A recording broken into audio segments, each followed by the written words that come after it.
വയനാട്ടിലെ വള്ളിയൂർക്കാവ് ക്ഷേത്രത്തിൽ സൂക്ഷിച്ചിരുന്ന ചന്ദന മര കഷ്ണങ്ങൾ കാണാനില്ല എന്ന ആരോപണവുമായി BJP രംഗത്തെത്തിയിരിക്കുകയാണ്. ക്ഷേത്രത്തിൽ സൂക്ഷിച്ചിരുന്ന 50 കിലോയോളം തടി കഷ്ണങ്ങൾ 2022 കാണാതായി എന്ന് ഓഡിറ്റ് റിപ്പോർട്ടിൽ പരാമർശിച്ചിട്ടുണ്ട് എന്ന് BJP നേതാക്കൾ പറയുന്നു.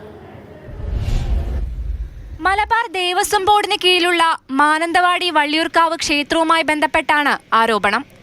ക്ഷേത്രാവശ്യങ്ങൾക്കായി മുറിച്ചു സൂക്ഷിച്ച ചന്ദനത്തടികൾ കാണാതായെന്നാണ് പരാതി. 2022 കാലത്ത് 50 കിലോയോളം തടികൾ കാണാതായെന്നാണ് BJP ആരോപിക്കുന്നത്.